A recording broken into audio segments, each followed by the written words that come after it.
Oke, jadi gini. Timnas Futsal Indonesia emang nggak bawa pulang trofi Piala Asia. Tapi, jujur aja, mereka berhasil melakukan sesuatu yang jauh lebih besar dari itu. Mereka berhasil merebut hati kita semua, satu negara. Ini adalah cerita luar biasa tentang bagaimana sebuah kekalahan, malah terasa seperti kemenangan besar. Semua karena semangat juang mereka yang gila-gilaan. Nah, pertanyaannya sekarang, gimana ceritanya tim underdog ini bisa sampai sejauh itu? Soalnya ini bukan final biasa loh. Ini bener-bener kayak cerita klasik David lawan Goliat, tapi versinya di lapangan futsal. Oke, biar kita benar-benar paham segimana hebatnya pencapaian timnas kita harus kenalan dulu nih sama lawannya. Si Goliatnya ini siapa sih?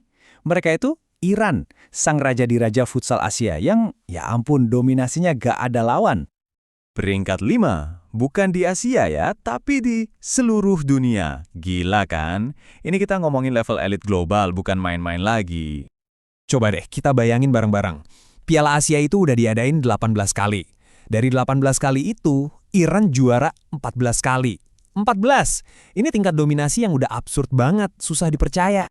Nah, kalau lihat rekor kayak gitu, logikanya pertandingan final ini bakal berat sebelah dong. Harusnya sih gitu, tapi ternyata hasilnya benar-benar di luar nalar. 5 sama, skor akhirnya 5-5 setelah perpanjangan waktu. Sebentar, mencetak 5 gol ke gawang Iran yang pertahanannya kayak tembok itu udah pencapaian yang gila banget. Coba deh, kapan terakhir kali tim sekelas Iran kebobolan 5 gol? Ini bukti nyata betapa kerasnya perlawanan timnas kita. Tapi, tunggu dulu. Hasil kayak gini tuh nggak datang tiba-tiba. Bukan sulap, bukan sihir. Performa luar biasa di final ini sebenarnya adalah puncak. Ya, puncak dari sebuah proses panjang yang udah dibangun bertahun-tahun. Kuncinya itu ada di kalimat ini, rantai kemajuan. Artinya apa? Artinya, semua ini dibangun secara sistematis, selangkah demi selangkah, bata demi bata, semenjak Coach Hector Souto datang. Coba kita lihat jejaknya. Kalahkan rival berat kayak Jepang, juara di Piala AFF, dapat emas SEA Games. Semua ini tuh fondasinya. Jadi masuk final Piala Asia ini bukan keajaiban. Ini adalah klimaks yang logis dari sebuah tren positif yang konsisten. Jadi, apa sih rahasianya? Kok bisa-bisanya Indonesia bukan cuma ngimbangin, tapi sempat mendominasi raksasa kayak Iran? Nah, jawabannya ada di strategi mereka yang, jujur, berisiko tinggi banget. Senjata andalan mereka itu namanya high intensity pressing. Gampangnya gini, lawan itu gak dikasih napas sama sekali, pemain kita ngepres terus-terusan, tanpa henti, tujuannya buat maksa lawan bikin kesalahan fatal di area mereka sendiri. Tapi, yaitu, resikonya gede banget. Sekali aja pressing ngegagal atau ditembus, wah, pertahanan kita langsung kebuka lebar. Rencana mainnya simple, tapi super mematikan. 1, tekan terus, jangan kasih kendor. 2, paksa mereka bikin salah, terus rebut bolanya. Dan 3, langsung serang balik secepat kilat. Nah, strategi inilah yang bikin tim sekelas Jepang sama Iran sampai kelabakan.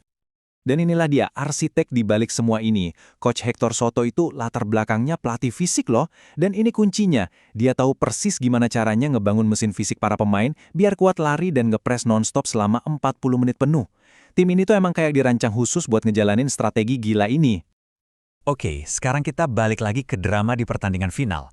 Soalnya, ini bukan cuma adu fisik dan taktik, ini adalah pertarungan mental yang benar-benar bikin jantungan.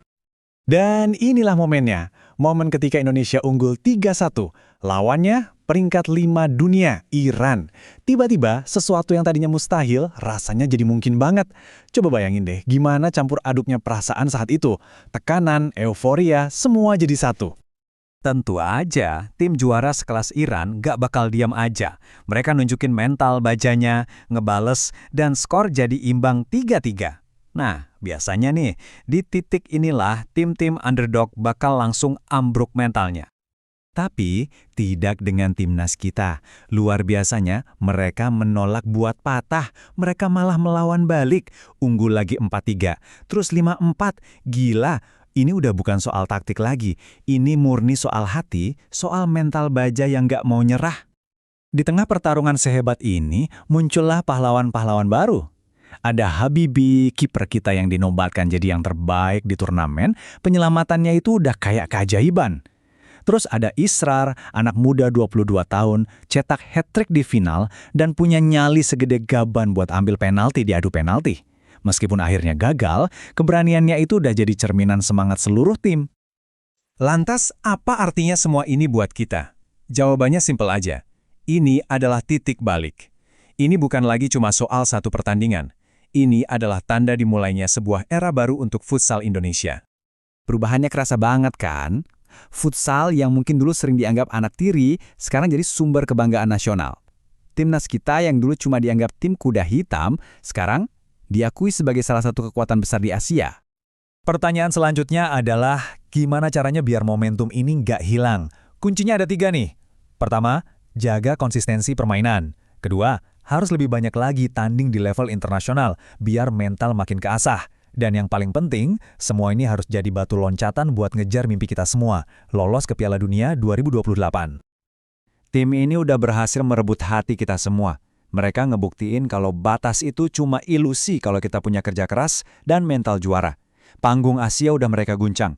Pertanyaan besarnya sekarang, apa yang dibutuhkan buat menaklukkan panggung dunia? Perjalanan mereka baru aja dimulai.